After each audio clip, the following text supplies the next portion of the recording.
volatility. But yes, that word. With relievers, they're just. I feel like one year they're really really good, and then they fall off for a couple years, and then you can see them come out of nowhere again. Like I think of a guy like Trevor Rosenthal. Remember, he was a really really good closer for the Cardinals. Then fell off the map. I remember he was with the Tigers at some point, and then kind of resurfaced, I believe, with the Padres.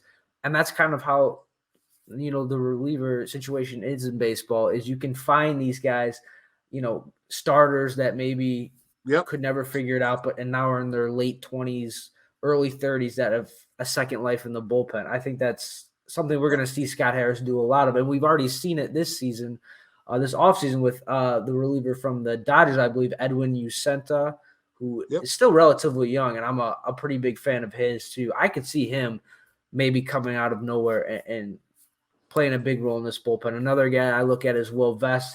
He's still relatively young as well. I thought he had a good season. But in terms of, if we're talking about, the volatility of relievers, obviously we saw guys like Jason Foley, Will Vest, Alec Lange, even Cisnero to some point. They all had good years last year. Do you see any of them? Are you worried about any of them taking a step back per se? Like, is there a little bit of fool's gold there with what we saw from those guys last year?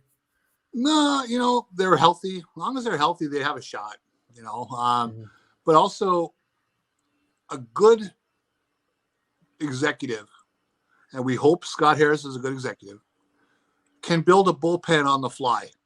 That should be a skill that quality general managers have, right?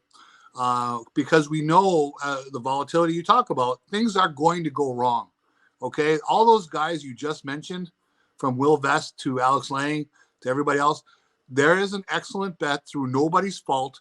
One or two of those guys is going to step back, because that's just the odds tell us that. Some of them will be just fine and keep trucking right along, and we hope all of them do. But odds are somebody's going to get hurt. Someone's going to be less effective, something, right? What is Scott Harris's plan to build a bullpen on the fly? Are we going to see them continually sifting through the scrap heap of guys who are released elsewhere? Is he going to bring someone in from overseas? Or are they going to be able to develop guys in their system right now, the Brendan Whites of the world? And are we going to see them be able to plug bullpen holes from the organization? Yes, and in my opinion, I think they have a good shot at it with guys like Reese Olson, Wilmer Flores, who I still think can project as a reliever. Brendan White, I know Raj is a big fan of his. So I do think it's going to be a rotating door of guys, but hopefully not as many, guys as we saw last year with the injuries that we saw.